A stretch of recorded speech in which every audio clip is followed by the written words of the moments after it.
My name is Mary Jo Daniel. I am one of the co-PIs of Advance, and we've got a few more people coming in, so I'm admitting them as we go here.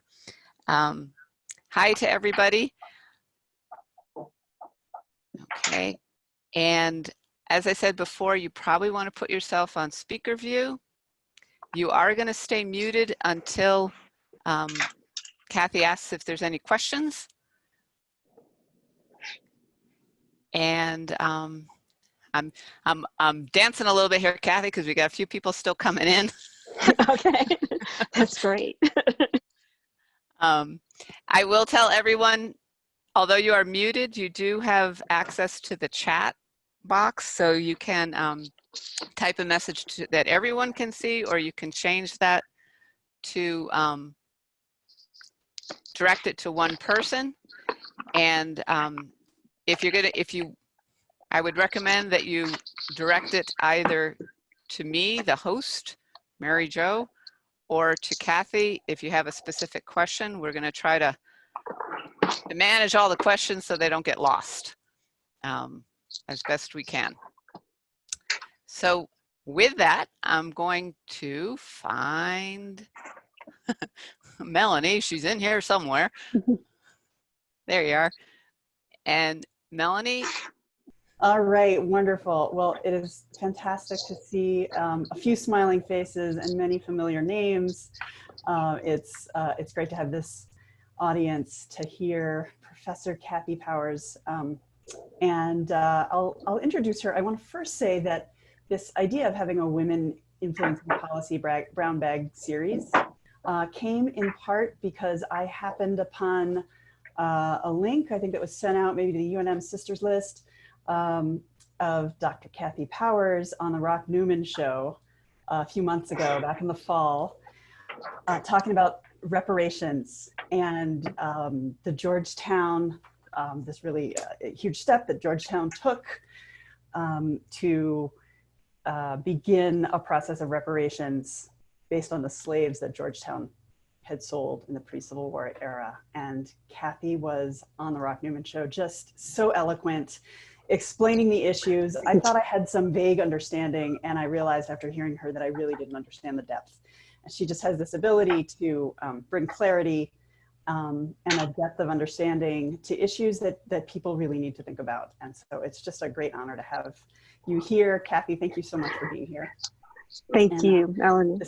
This is a difficult time for everyone, but I'm glad we could all take some time away from whatever else is in our world right now to listen and gain some wisdom. So I'll give a bit of the sort of formal story of Professor Powers, who is an associate professor of political science here at UNM. She has appointments all over the place in Africana Studies in the School of Law, the Center for Social Policy, and then also in the Department of Government at Georgetown, which I think was part of her path to, I think she's been really part of that discussion, and we might hear a little bit more about that. She's a scholar of politics and law in international relations, and is in fact the first Black woman to earn tenure in quantitative international relations in the US. Her research focuses on politics and the law of reparations for human rights violations, both globally and in the United States. And I think this perspective that you have that puts the United States in context of the rest of the globe is just so important. It really lends a different lens to the issues that you speak so eloquently about. She's published in a number of diverse venues, from foreign policy analysis to the NAACP special issue. She's had NSF funding and has really been a leader in national mentoring efforts. She co-authored policy briefs for the New Mexico State Office for African American Affairs, looking at health disparities in New Mexico, something that is going to be incredibly relevant in the coming months. She has consulted on data issues related to the Department of Justice investigations of Albuquerque Police Department for excessive use of force. She's advised policymakers on global reparations policy and international treaties at the Wilson Center in Washington, D.C. This is the #1 transnational center on these topics in the United States. She's advised the Holocaust scholars and institutions on the influence of new global reparations efforts on Holocaust restitution approaches. She's been a fellow at the U.S. Holocaust Memorial Museum in DC. And she's among an emerging group of scholars who use the classroom as a mechanism to help universities contend with and confront their pasts. So this is something that, that I think we all need to think about with the different perspectives that we have in our different locations. And Dr. Power is doing this in Washington, D.C. and here in New Mexico, again, is bringing a level of depth and perspective that I really appreciate. She's been invited to develop a course called Race, Rights, and Reparations to help Georgetown and its students address the university's legacy of slavery. As I said, I hope you'll tell us a little bit more about that. And I know you have a wealth of knowledge to share with us, so I'll be happy with anything you talk about. I'll just end by saying I've been working with Kathy on what we have called the Interdisciplinary Working Group on Algorithmic Justice. This is looking at the role of algorithms in and the use of data in those algorithms focused initially on sentencing in the prison system. We've also looked at housing discrimination, and on every discussion we've had, but we've met with a number of congressional representatives, one just last Friday, always comes in after we've had some discussion and sums it all up, right, and brings together this perspective on how data and policy really work together, how we need to consider privacy and advocacy at the same time. I'm going to stop talking because Kathy will say this much more eloquently than I will. But I just want to thank you again for talking to us here today. Sure. Thank you. Thank you for that introduction, Melanie. And many thanks to everyone who's participating. I really appreciate it. I know you probably have a lot of other things to do, so thank you. So I think what I'm going to do, my path is kind of unusual, and the things that make my path unusual turned into opportunities that I couldn't have foreseen, that open up spaces for me to influence policymakers. So what I'm focusing on in the talk today is the ways that an academic can indirectly and in alternative ways influence policy by influencing policymakers. So I haven't been in the position to make policy. I was in the position to either educate policymakers in the areas of research that I work on, or in doing something else, other activity, I was working with them and had sort of an indirect opportunity to talk to policymakers like NATO commanders, the ambassador to Honduras about trade and military issues when I served on the United Nations Association's board. And so I think if you get anything out of my talk, it's that as an academic, we can have a myriad of opportunities to have an influence on the world. And I think half the battle is recognizing that you're in that opportunity at that moment. And how do you turn that into an opportunity to either educate people or to use an opportunity to influence policy form on your own teaching and research. So for me, there's been this feedback loop that I've been able to do these things, and it directly informed my research and teaching in ways that simply doing academic research might not have been in my case. So just to give you an example of some of the things I've done and who I have had an opportunity to talk to and hopefully influence positively, what I actually really worry about is either having adverse effects,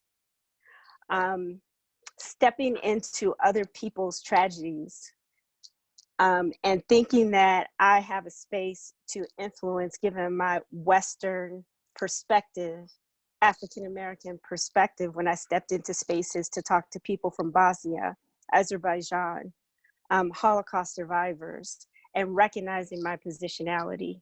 And that there are times to listen and learn and to maybe be a voice for that community, as opposed to thinking that I can tell them what they should do and under what conditions. So who have I sort of worked with? International organizations, NGOs, the US military, the US State Department, the state of New Mexico, community organizations, and local schools to hopefully influence public policy in high schools. These were all opportunities that sort of came along in different ways, and they turned into policy relevant opportunities. I should say at the outset, sort of, who am I and how did part of the reason why I do what I do is because when I became an academic, I wanted to teach, do research, do service, and also to influence policy. I did my undergraduate work in Northwestern University, and all of my professors either consulted for the United States Council on Economics, consulted for the State Department. And so when I entered the profession, these were the things that I wanted to do, even though I entered on the research side of things. I'm originally from the inner city of Cleveland, and that's important for how I look at the world. I grew up with drug violence, gang violence, but also went to a very wealthy private school that taught me to see entrepreneurial opportunities that are in front of me, to understand how to talk to people, and to sometimes to be a bridge people cannot communicate with each other.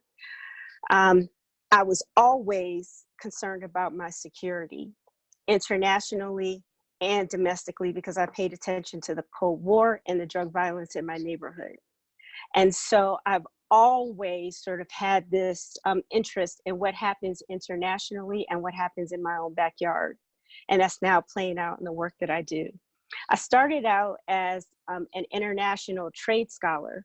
And what I was interested in is how trade institutions and law can influence war.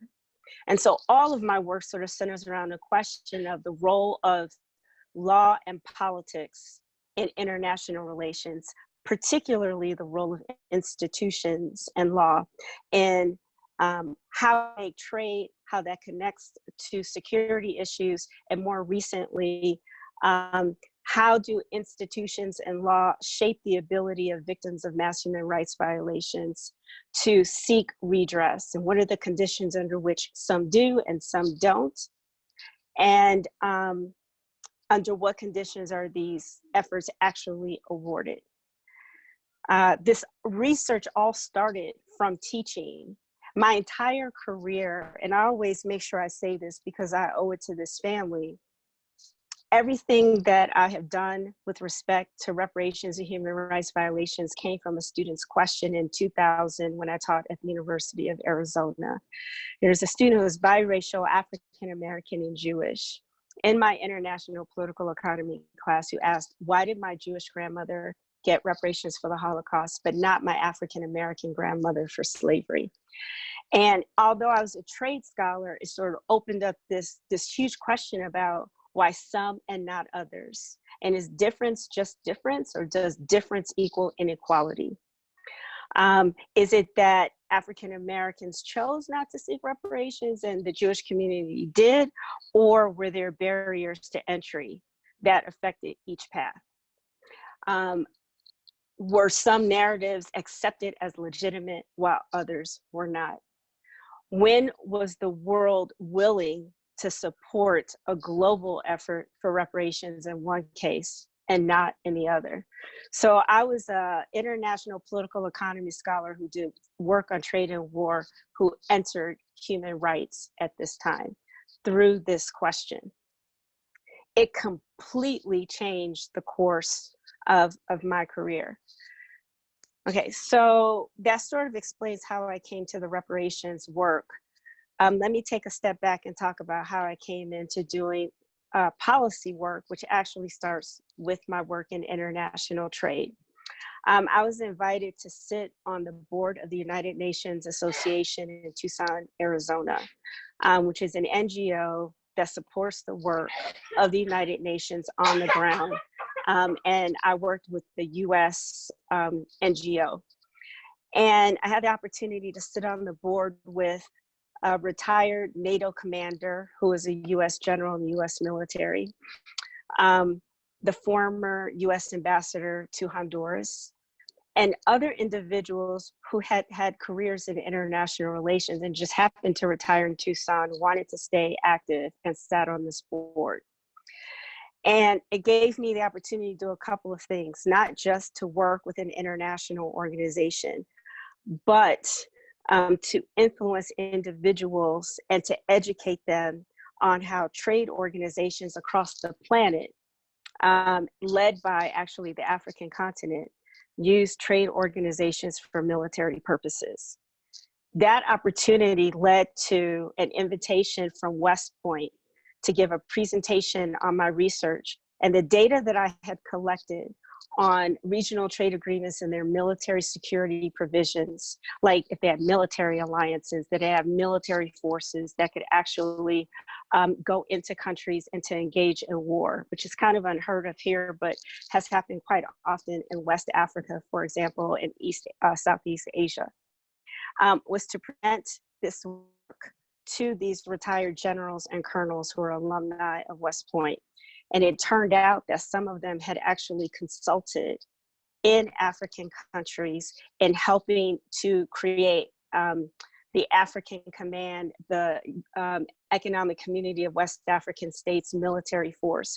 And what they knew about was their own cases that they actually worked on, but they didn't know it was a global phenomena, which was my job to talk to them about.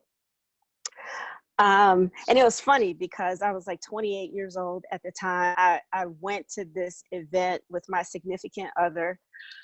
My name is Katie, and I walk in the room and they all walk up to him and say, "We're looking forward to your talk today." And so it was this opportunity that at first I walk in the room, which happens quite often, and I'm sure for most of the people listening, and people assume that I'm not qualified or I don't know enough or why am I here? And by the time I got done, they wanted access to, okay, access to my data. And then I got an email from the State Department who wanted to learn more about this phenomena. And so all of this started, can you guys be quiet? All of this started because I engaged in an act of service by serving on the board of this NGO, knowing that it probably would not count very much in terms of evaluation for tenure, but that it was an opportunity, I thought, to learn more, and never anticipated that I would have an opportunity to educate members of the military about these global military forces around the planet. So it went from my time at the University of Arizona specializing in trade and security, and by the time I moved to Penn State, I had decided to make working on reparations in the aftermath of mass human rights violations sort of central in my research and teaching agenda, which takes time to learn about.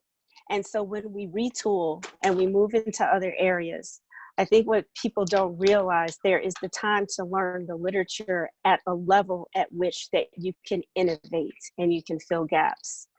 A lot of these moves had to do with a health crisis. I have asthma, I've moved a couple of times.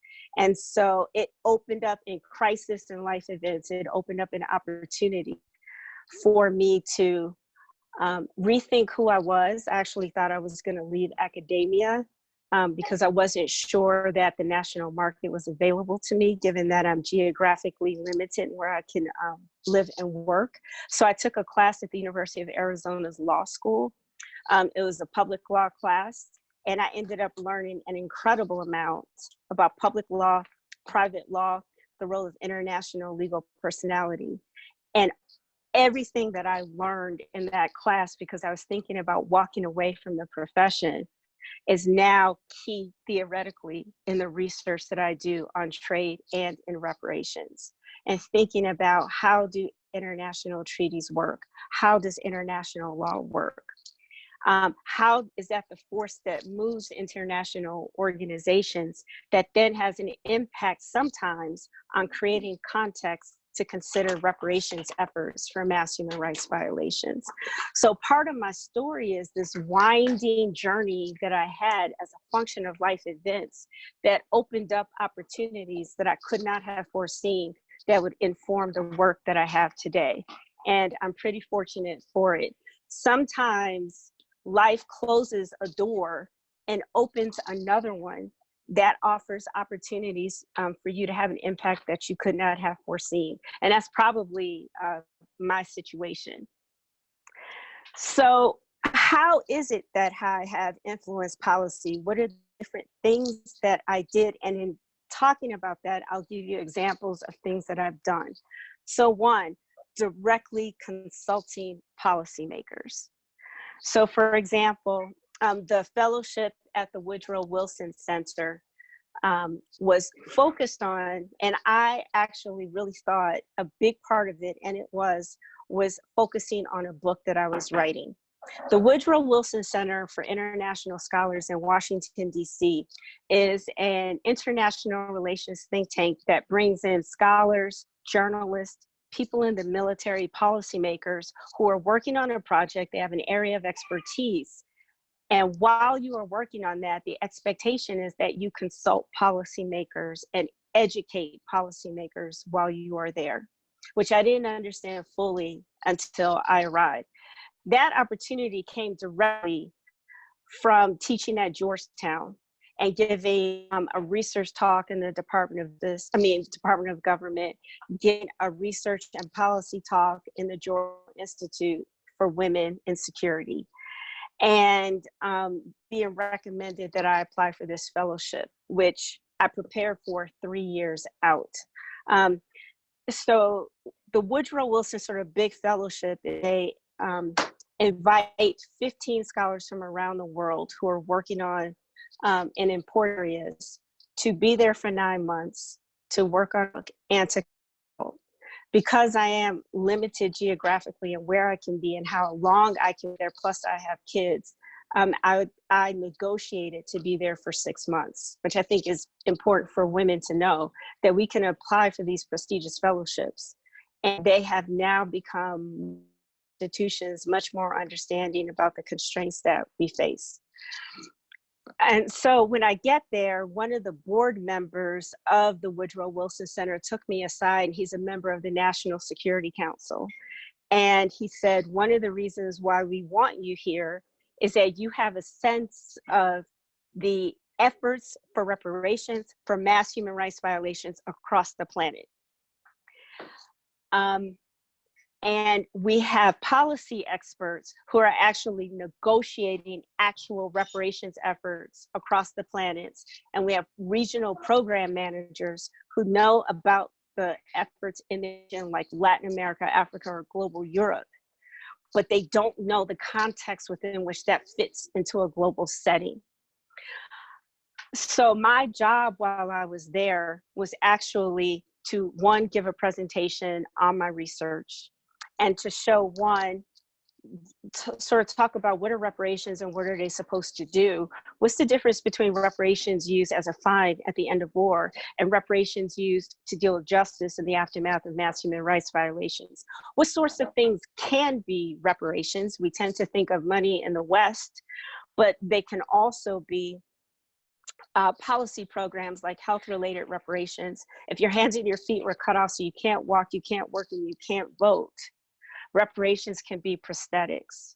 If you suffered multiple rapes or sexual mutilation, access to healthcare can be reparations. And in the global South is sort of leading and thinking about, for many, the sorts of harms that they have suffered are so profound and so wide-ranging that a single monetary payment may not address it.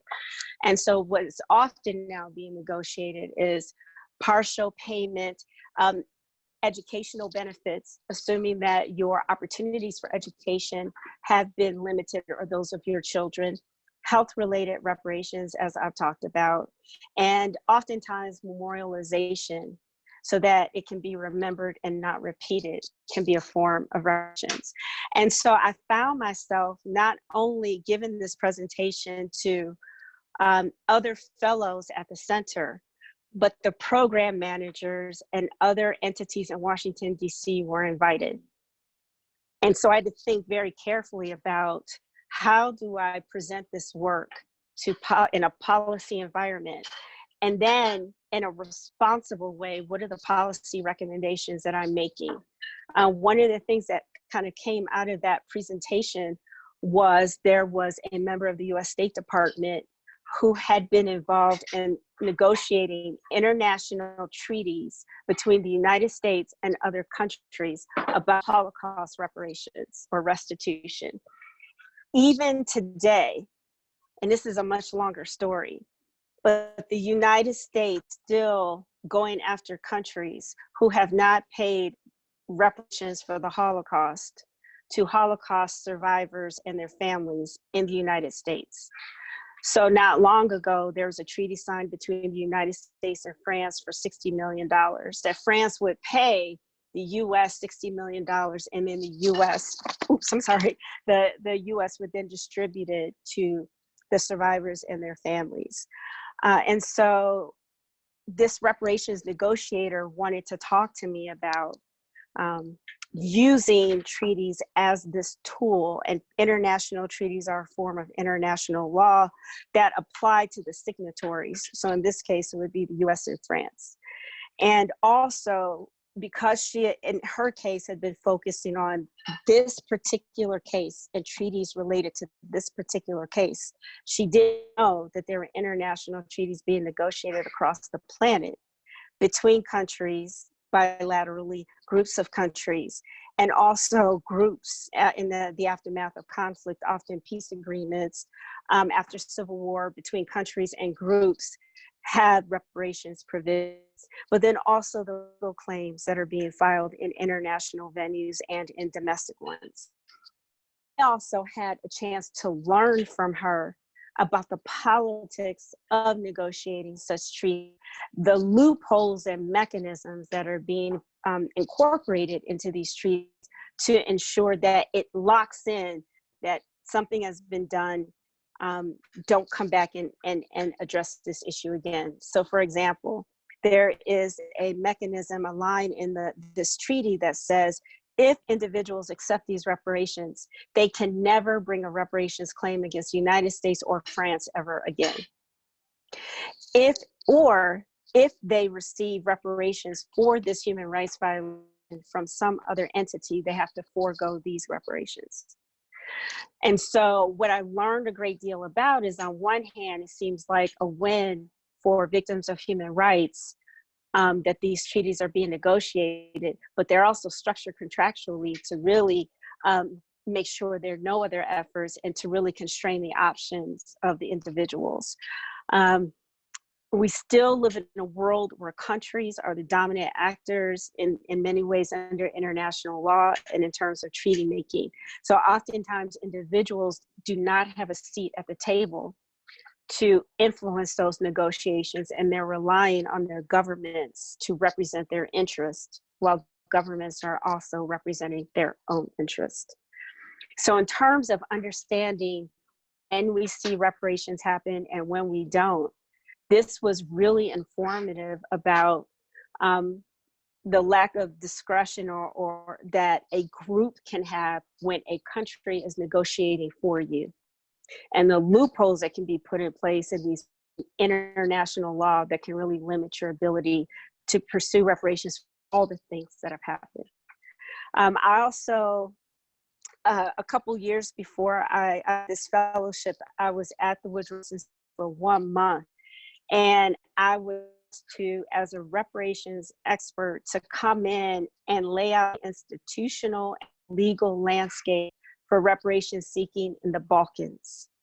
And it turned out there were extensive efforts following the 1990s wars in Yugoslavia, which we call the Yugoslavian genocide. And there had not been much policy or academic attention to this.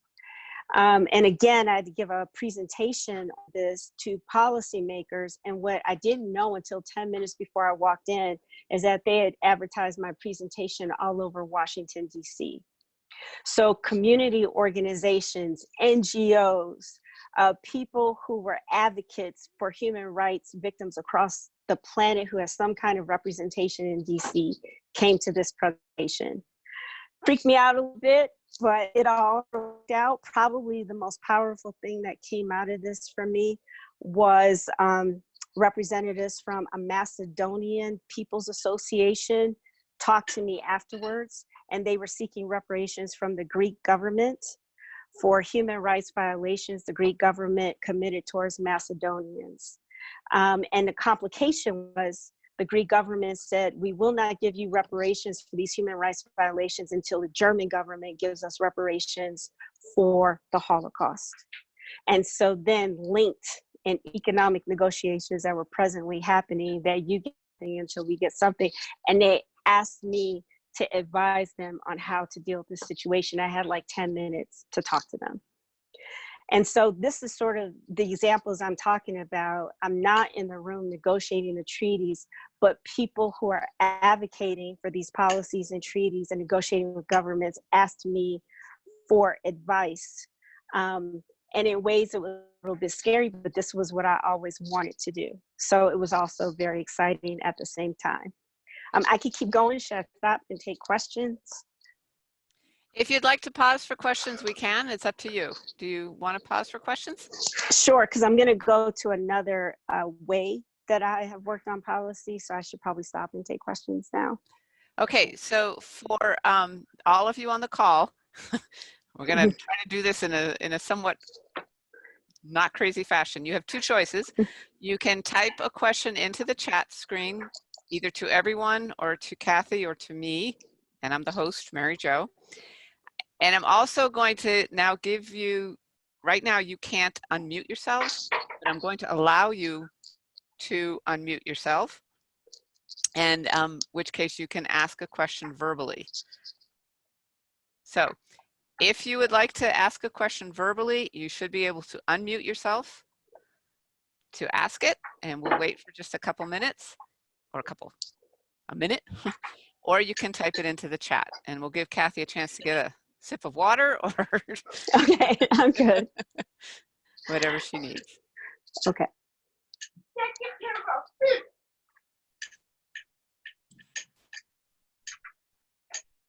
I have a question if whenever it's my turn. It's your turn. Hi, Jenny. How are you? Good, Kathy, thank you so much for your presentation.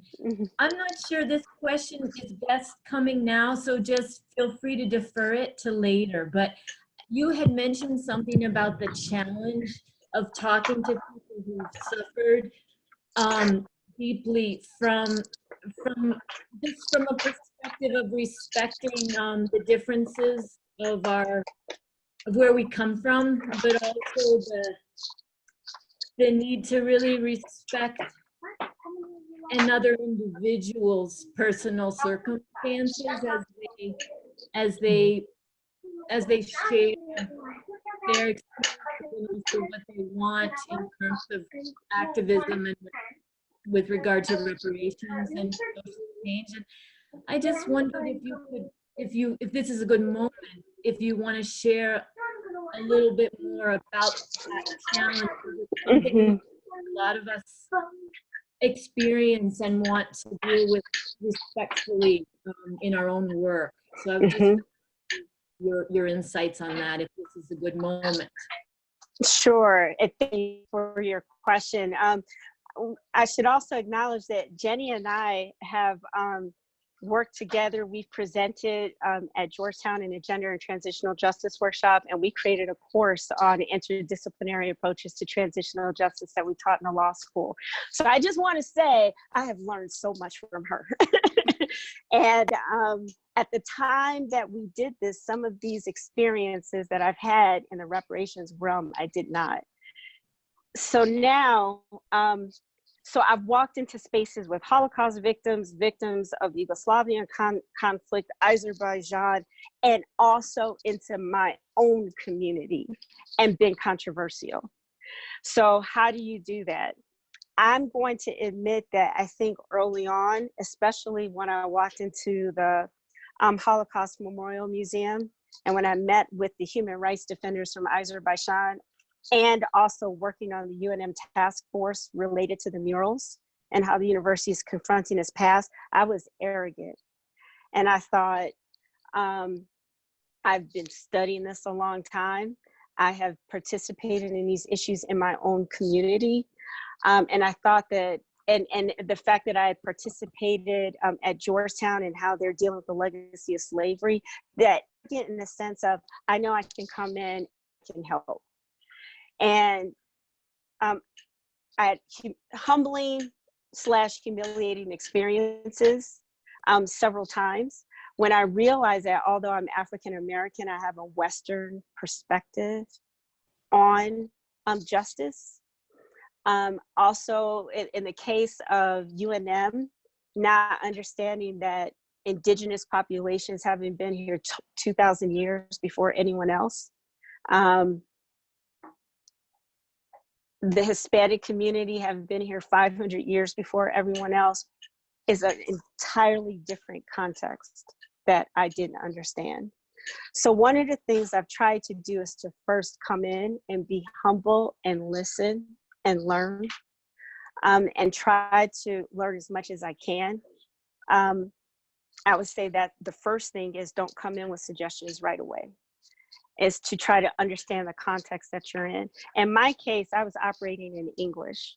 And so I didn't have the challenge of also operating in another language and trying to be careful about the words that I say and how they're interpreted, which I think is a whole different ballgame that you've dealt with. Also understanding my own positionality. So to give you guys an example, when Jenny and I participated in a gender and transitional justice workshop at Georgetown, my job was to come in and talk about reparations in Bosnia. And it turned out that what people were more interested in as an African American, what did my experience, my community's experience, how could that inform the discussion? And so one of the things that I've learned is sort of, there's the identity that you have for yourself, and that there's the interaction with what I call the market or interaction with the situation, and you have to understand the perception of you. And being effective is to understand the disconnect between the two. It also opened up a market opportunity for me where I realized that after having done the work on these international cases, I came into the African American space with a very different voice and a much broader view of what it means for restorative and reparative justice. So I would say, so I've tried to listen, I've tried to learn, to understand my nationality, and to be nimble in the course of the proceedings. So another example is Global Ties in Albuquerque asked me to talk to a group from Azerbaijan. And they were, all I knew is they were interested in human rights. And so I sit down and they're all former police officers, lawyers, policymakers. They called themselves the human rights defenders. They had also suffered human rights violations and the people that they represented. And so, you know, we start talking and I start talking about the international legal venues that are available, treaties, the different ways or things that can be reparations. When they found out about my work, that's what they were interested in. But it took a decidedly different turn when they're like, we've tried that. We've brought cases to the European Court for Human Rights. And even though we won, the Azerbaijan government punished us for bringing the claim in the first place. And so what have African Americans done? And so I talked about the efforts to go national, the feeling that we should not go to international venues because the US is a military power. And what does that mean if there's a negative judgment? And then describe how African Americans have gone the opposite way of the rest of the world. Rather than using international venues, we've gone down to the city level, using city ordinances, for example, to force companies to get at the truth of their legacy of slavery, and then how to hold them accountable. And so again, the meeting was set up because I'm this international relations scholar doing reparations, but what they were really interested in was what was the African American community doing, which means that I have to know what's going on in the United States and I have to know what's going on in the rest of the world, which has opened up sort of this work that I'm doing now in US politics, looking at US reparations in general, but specifically the African American community. It opened up, so let me talk about how being controversial in my own community, which was more difficult. in all these other examples, I assumed that people would be uncomfortable and suspicious as an African American walking into their space. So I was prepared for it. What I wasn't prepared for is the immediate discussion going on in the African American community about who counts. And so there's a movement called the American Descendants of the South, who have had a huge influence on the reparations debate, who say that you must be an American descendant of the South. You must have at least one parent who is a descendant of an enslaved African person to be qualified for reparations. And so when I went on the Rock Newman show and I talked about reparations in general, I talked about Georgetown, I talked about the African American case, they kind of came after me, what is her heritage? And so although I'm not biracial, they assumed that I would be. And then the question was, did I have a right to have a voice in the debate? And that's something that I didn't see coming.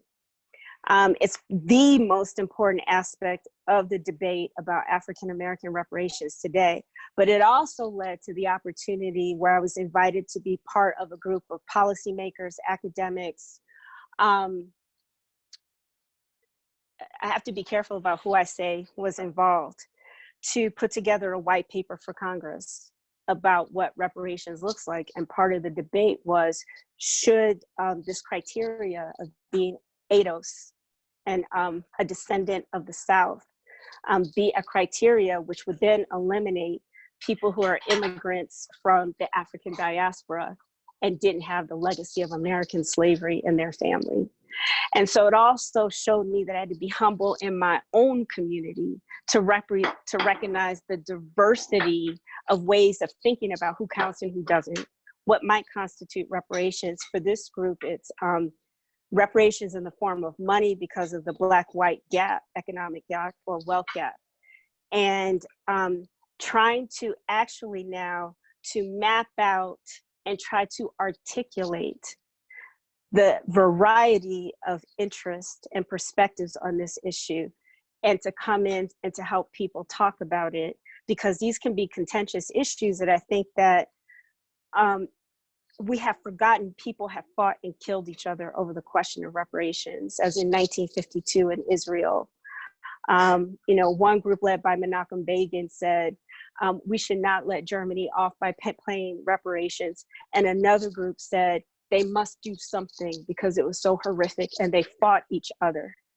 In the streets of Israel, there were people who were killed, and there are also letter bombs that were sent to the leaders of Germany and Israel as they negotiated the reparations agreement between these two countries. And so I'm trying to be also sensitive to reparations can be used for justice. There are times when they can create inequalities, and there are times that the battle of the narrative, whether or not they should be pursued, could actually create political violence within the group. And that if I'm not careful about how I enter, I could be a facilitating mechanism for dissension among a group of victims. And that's something I wasn't especially sensitive to before. Does that answer your question? Okay. Okay. Does anybody else have a quick question before Dr. Powers goes on to her next point?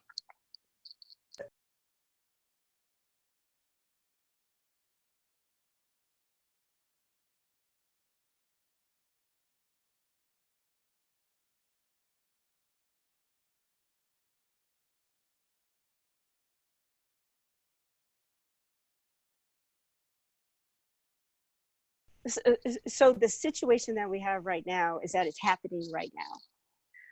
So reparations that has been connected to the move from a authoritarian regime to a democracy has dealt with the recent past. It's like 50 years ago.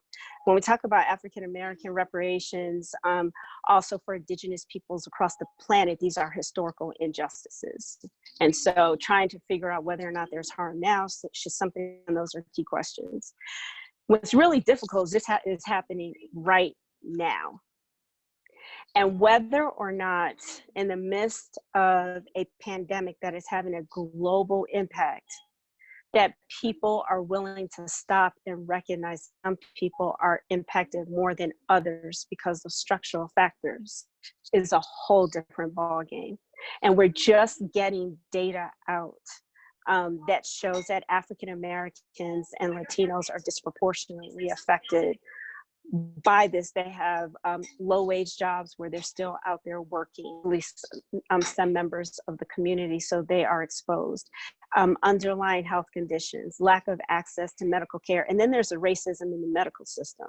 And so when you come into an ER, there's a difference in how the symptoms are interpreted based on who you are. And oftentimes they are turned away from hospitals as opposed to someone else might be accepted into the hospital. And so in the middle of this crisis where we don't have enough people, enough beds, and enough supplies, trying to deal with the racism that happens at the door when you walk in the ER, and getting people to be aware of that when medical workers themselves are traumatized. To be quite honest, I don't think that we will adequately be able to address this until after. Because you have to have the political will of society to do something about it.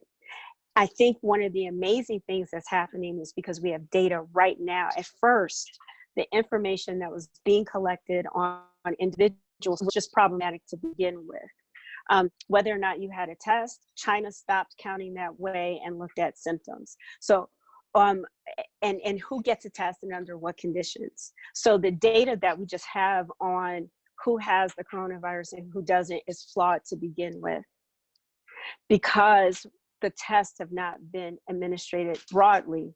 That has been racialized, gendered, and depending on socioeconomic status.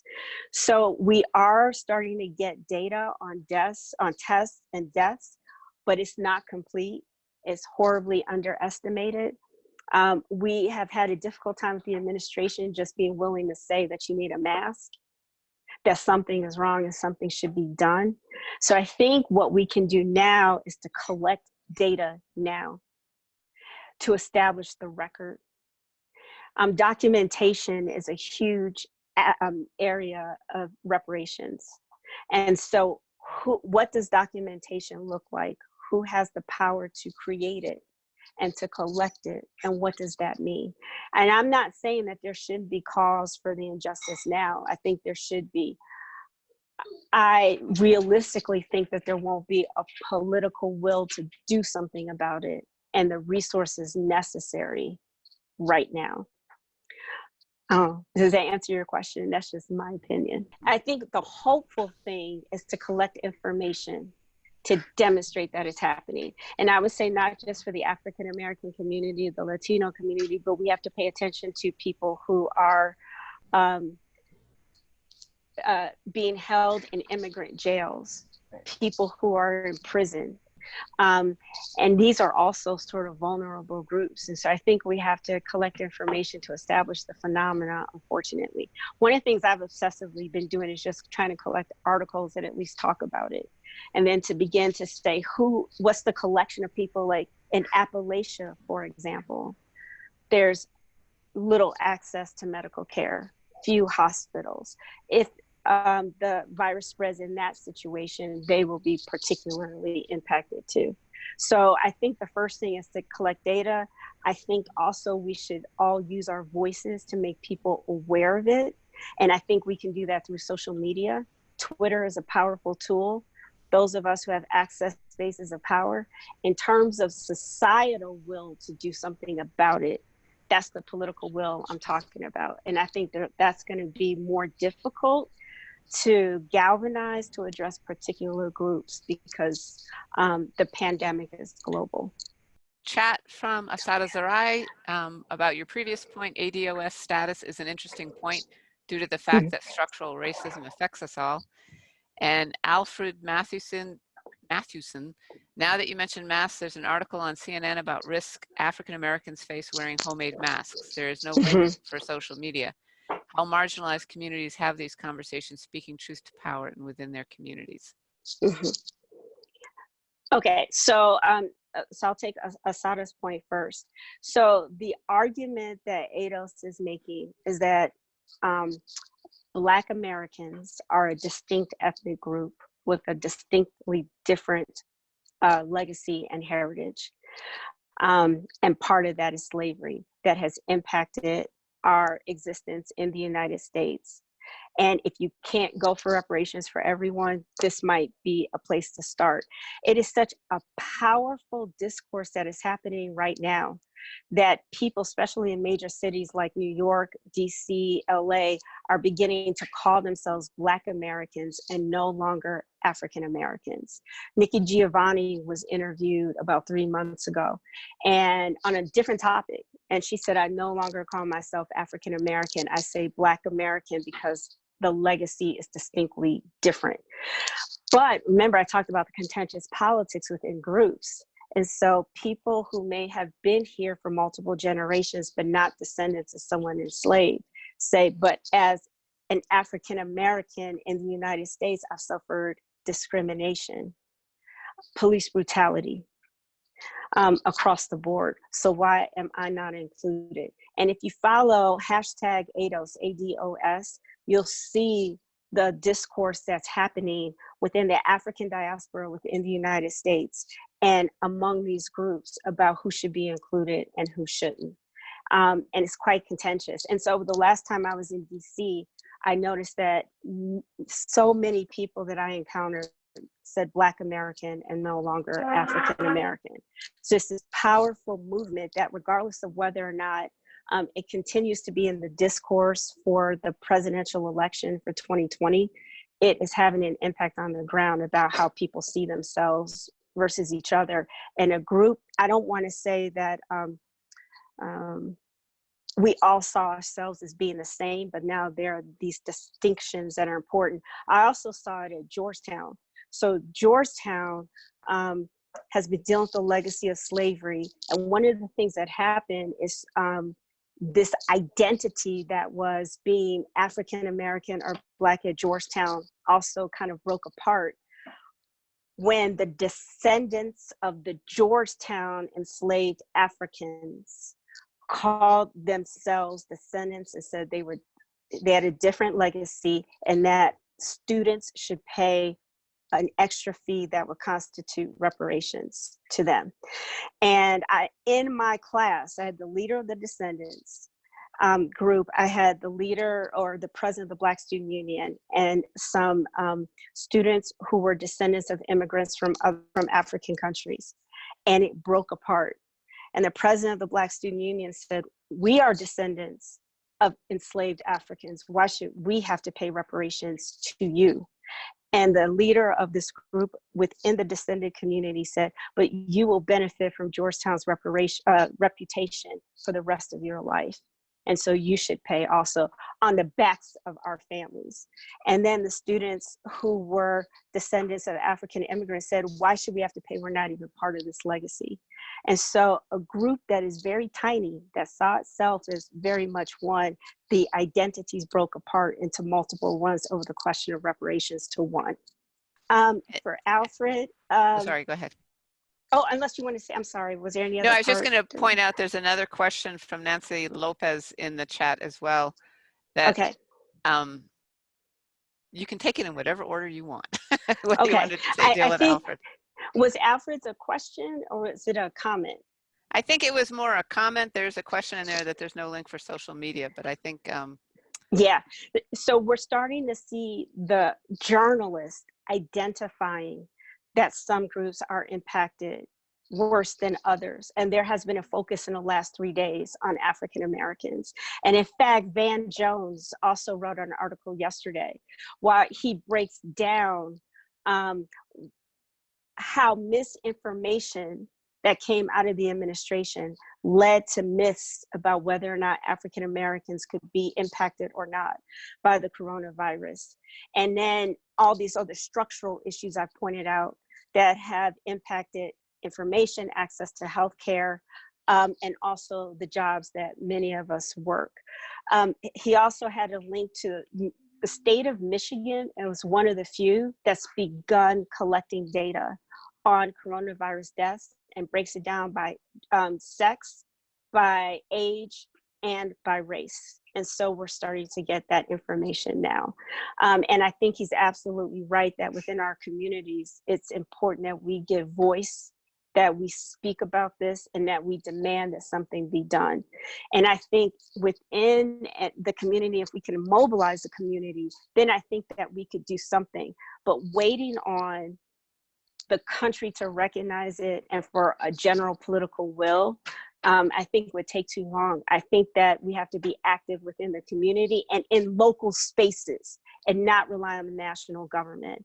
So within states and how stay-at-home policies are crafted, access to medical care, recognizing how African Americans in particular, the state of New Mexico has already recognized how the indigenous population is being impacted. I think New Mexico in depth did an article on the Zia Pueblo and how there are 1,000 people and 11 have already contracted the coronavirus. And what does that mean for the survival of their group?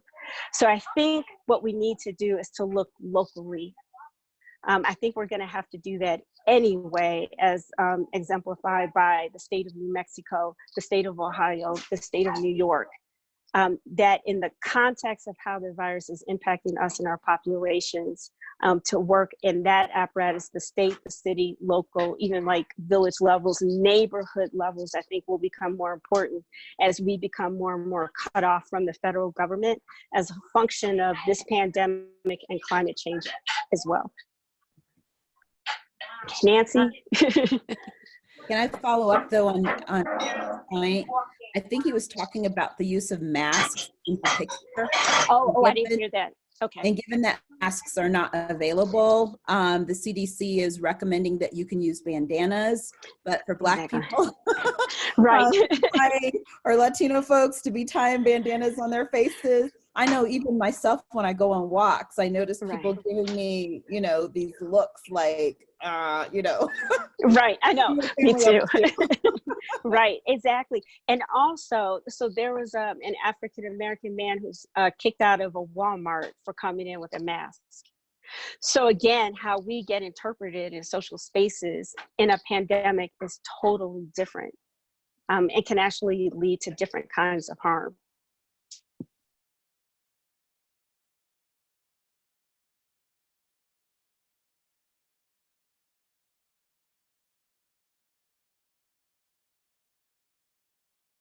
There is actually very little work that uses an intersectional perspective on reparations for mass human rights violations in general. And in fact, even less in the African-American community so far. I would say that you, Ange Marie Hancock, Patricia Hill Collins are probably the major forces that are calling for an intersectional perspective on reparations. But I will say this, Gabe Sanchez and Brooke Abrams, she's a student of mine, working on a paper where we actually have data on, it's a CMPS survey that has surveyed a number of groups on race and public opinion and actually asked people how they felt about reparations for slavery. And one of the questions takes apart whether or not you were foreign born, of African descent, or native born. Which I think that, and I suspect that there are going to be some differences if we just take this. Many immigrants, I think, which we don't realize in the US context, come to the United States and have had a reparations experience, especially if they're coming from a conflict or a post-conflict situation. They may either have been forced to pay reparations for human rights violations, or they may have been part of a victim group that received reparations. And I would say this within the African diaspora within the United States, the Latino, Latin American diaspora, same thing. And then also you have people who would fit in both of these categories that have had complicated experiences where maybe there was reparations for human rights violations, but because they're of African descent in a Latin American country, they may not have been included. I think that, and I've talked to Nancy and Ange-Marie Hancock extensively about this, I think an intersectional perspective is required to understand notions of justice and redress for human rights violations, especially when we're talking about the gendered ways that human rights violations can happen. And so what's happened in reparations globally is women were left out. Rape has always been a weapon of war, but it was considered not as bad as torture. Now there's recognition by international organizations of these rape, sexual mutilation, and other sorts of gendered human rights violations. But now what's happened is women can only get reparations for gendered crimes. But what if you became displaced and you were forced out of your home? You became a refugee. You were tortured in other ways. And so now in talking to policymakers, they say that women are being impacted a different way. And then when you add race, gender, and then socioeconomic status, and the broader question about who seeks reparations, who doesn't, who's awarded and who's not, becomes very important. So I think that your question really is an opening and a call that we need an intersectional lens on these issues.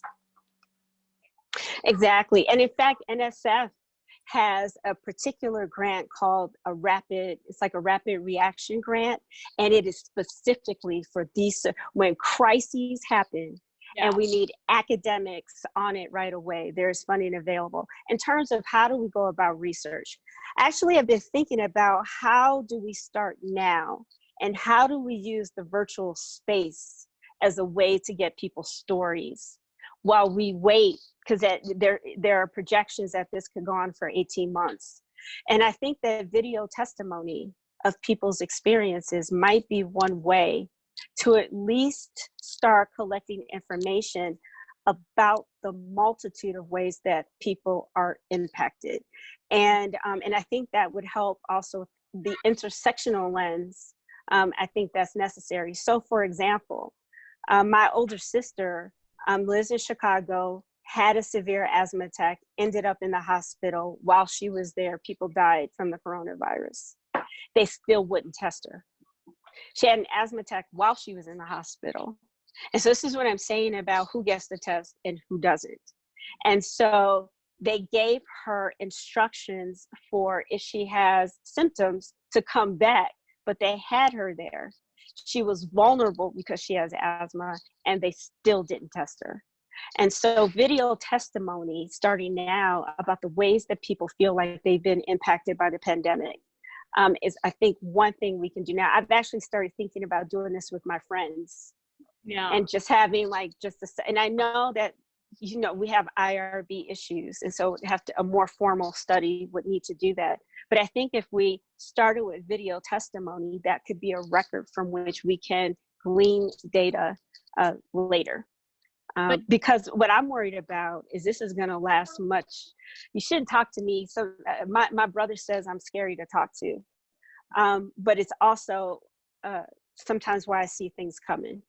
I think this is going to last longer than they expect. I think it will impact us in ways that we can't imagine, because the ways that we are vulnerable are complicated and intersecting. We think about exposure because of jobs, because of health status, but what if you live in a home with multiple generations and one person is out there working and can bring it? So you're not directly vulnerable, but your situation or your home status makes you vulnerable. And so I think it's quite complicated, the ways that people are vulnerable, sometimes in multiple dimensions and overlapping, intersecting ones.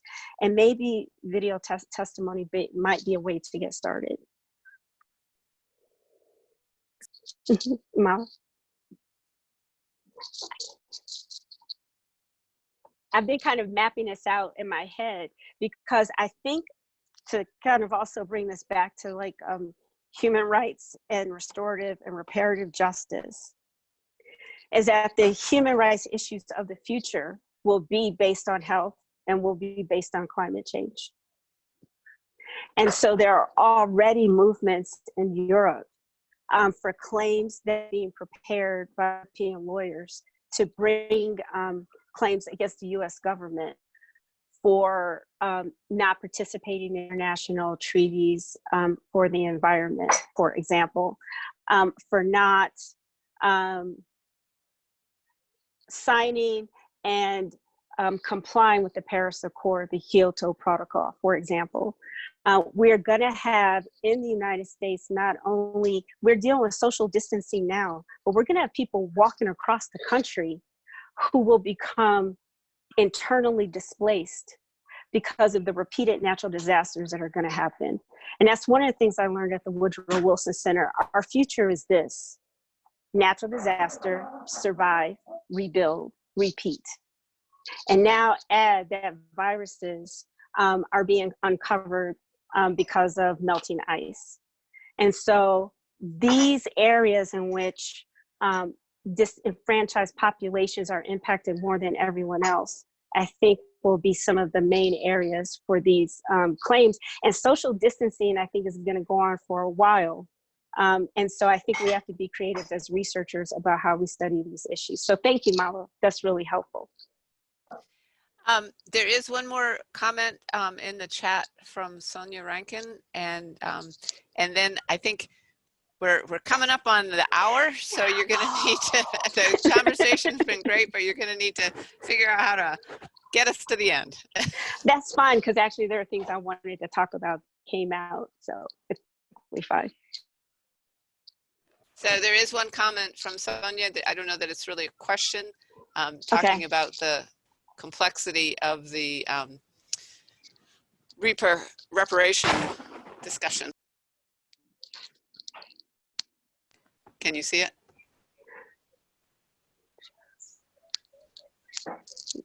I see Mala's, I see Stina's, oh, Sonia's. Okay. Can I read it? Is that okay? Yeah. I am biculturally Black, a descendant of persons enslaved in the U.S., and a first generation Black Latina, Black Caribbean. Reparations is a very sensitive, complex discussion. The two halves of my family have had very different journeys within the United States. I totally understand what you're saying. You as an individual, because you, according to ADOS, could apply for reparations because on one side of your family, you are a descendant of enslaved Africans. But I can see within your your family, the tension, because your Latina Caribbean side also suffered slavery in the Caribbean, and some would argue some really harsh forms of slavery. And so why not be included?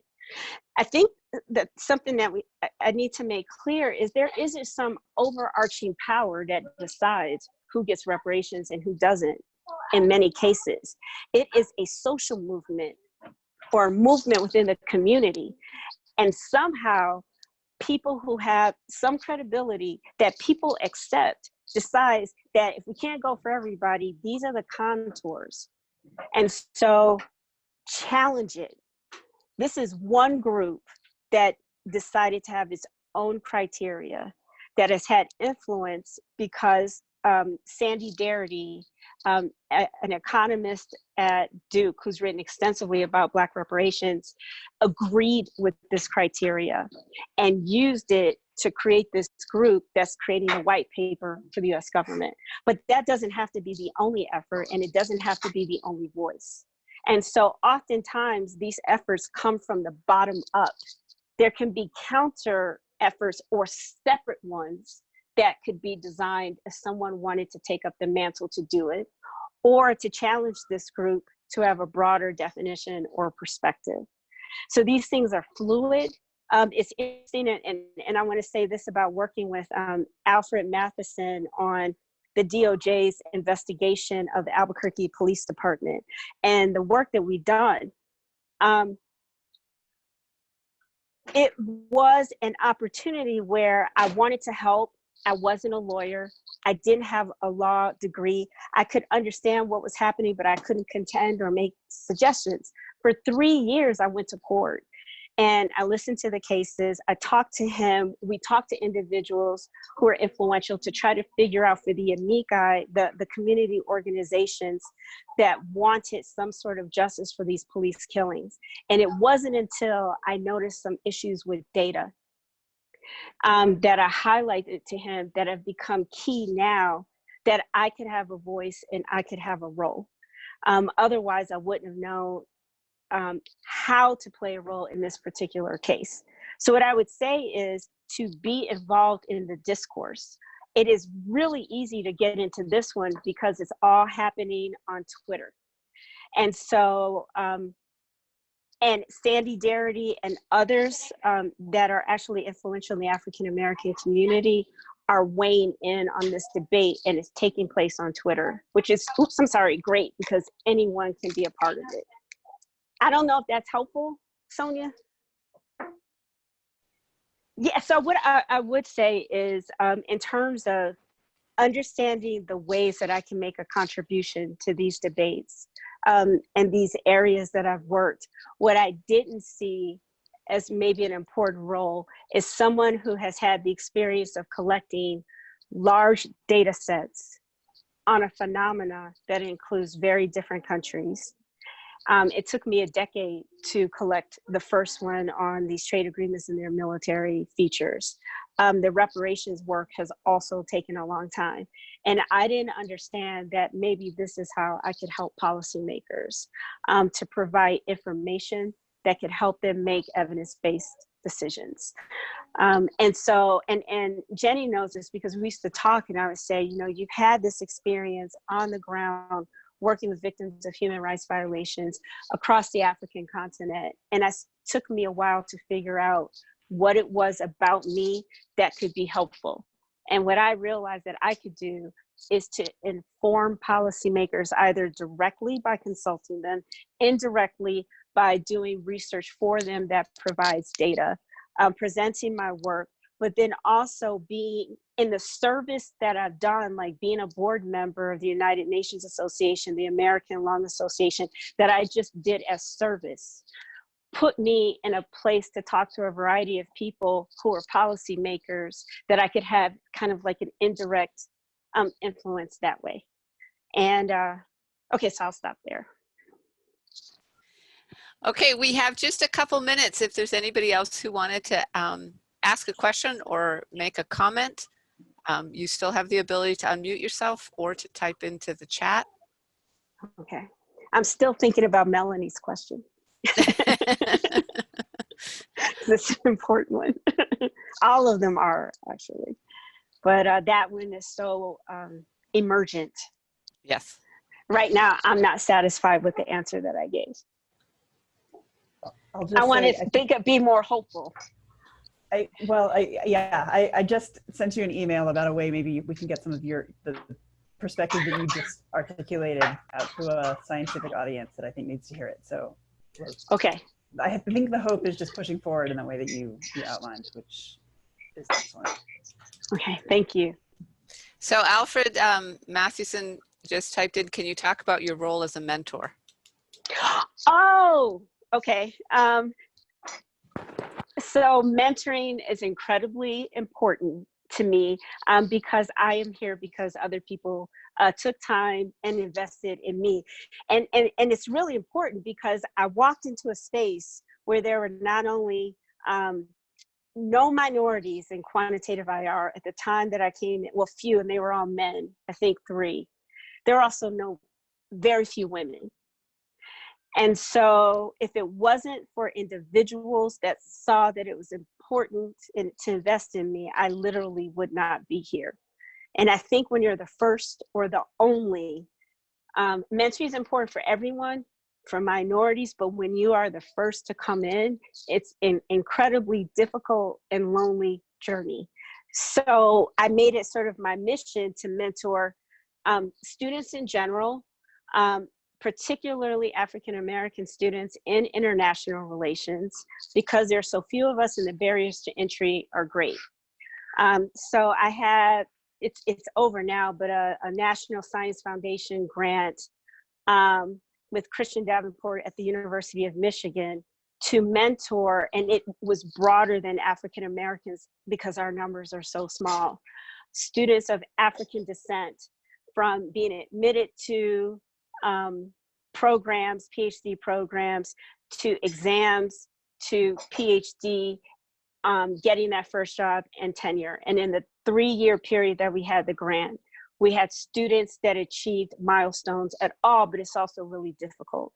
You recognize that the pipeline, the leaky aspects of the pipeline, or how do you get students into these programs when there is a very narrow perspective of who's qualified and who isn't. The composition of graduate committees often has a huge impact. What happens in exams, especially if there's an oral component, because the ways that students get questioned in exams are often different depending on who they are. Finishing a dissertation and having faculty who are committed to helping you. And then also it's a whole different ball game for tenure. The leaky pipeline at the end is that people are tired and they leave either when they get full, before they get full, or after a career where they have sort of been worn out. So I've been trying to think really carefully about not just mentoring students, but what happens at every stage of the process. And once they're faculty, that sort of people leave. I mentor students probably at 3 or 4 universities at any one time between my appointment here at UNM, the Georgetown appointment. I have Georgetown students who then went on to grad school too, and I mentor them. One is at USC right now. Because of my place in the profession as the most, at least right now, senior Black woman in quantitative IR, I end up having a lot of commitments to try to mentor all junior faculty women, also across the university as well.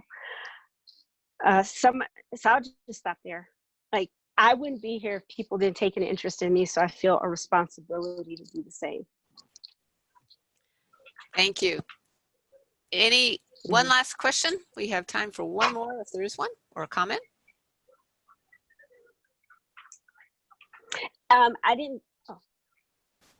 Thank you. If I could just answer one thing that Melanie asked at the beginning that I don't think I touched on, that I can do really quickly. Sure. Is the power that we have as academics over our classroom. It is, if you don't have an administrative appointment, it is the thing that you can control other than your research. And what I realized is it could be the unit that I use to collaborate with other units on campus. And so Christina, you and I have the Architecture of Justice class that we've done in Berlin 3 times. Jenny and I have collaborated. And so it has been a way outside of not running an administrative unit that I could get things done. I could collaborate, I could bring people together. What it also did for me in the Georgetown context is when I was asked to create this class, it was half of it be transitional justice and reparations globally, and then the other half domestically, and to contextualize the Georgetown legacy of slavery in an international and a domestic context, because you have to remember that the world is watching this case, not just higher education institutions, but also the Catholic Church, heads of state who have said, like the state of Peru, if Georgetown has paid reparations for the legacy of slavery connected to the Catholic Church, then why don't we get reparations for colonialism and the role of the Catholic Church? And so to position a case that seems like it's a university confronting its past, but it has global and has local implications. And so there are several faculty at Georgetown who have been doing this. And so it has put us in the place to sort of advise a bit on how students feel about the ways that Georgetown is accounting for its past, and to give some sort of student input, to provide a space for truth, to learn about the case, for students to come up with ways to reconcile it. At Georgetown, it's an incredibly political space. It's hard to get students to talk because many want to run for office at some point. And so they're really, and there's so many things going on. You have the college admission scandal, you have reparations, you have the Catholic Church. So a lot of things going on where students are really careful, which I totally understand. Because I'm a bit of an outsider, we can have some really interesting discussions about how to address these issues. And what it did is it made me realize that of all the mechanisms of justice, like war crimes tribunals, truth commissions, reparations, the classroom could be like a truth commission in the sense that we can spend a period of time learning the history of what happened, the different past approaches to solving it. And UNM is, I think, one of the most important cases on the planet because we have a much more complex multi-ethnic legacy of harm that precedes and includes when the US was in existence. And so I think, and one of the arguments I make at Georgetown is that the world should pay attention to UNM, the issues of the steel, the murals, the namings of the buildings. And so if I could impart anything, it's like it gave me a way to impact university policy by using my classroom as a collaborative unit and also as a space for truth and reconciliation. It's Joe, and what you'll actually discover in a lot of larger things is 2016 is not that long ago, right? What I would say 10 years ago is like yesterday in the law. She's not talking to me. There's some background noise. Mary Jo, are we out of time at this point? Can we take a moment and thank Professor Powers for sharing her wisdom with us? Thank you for the opportunity. It's really, I knew you would be a fantastic speaker. Of course, as usual, you exceeded expectations. It was wonderful to have you with us. I hope we'll be able to do this again. If everyone's able, for those who are able to share a video, just so we can sort of face-to-face thank Kathy. Thank you, everyone, and thank you for your great questions. Thank you, Kathy. Thank you, Wonderful. Kathy. All right. Thank you. Yay. Thank you. Thank you. Really excellent. Okay. Bye. I'm not sure. How do I leave? Should I leave? I think, Mary Jo, will you end us? Is that how it'll work?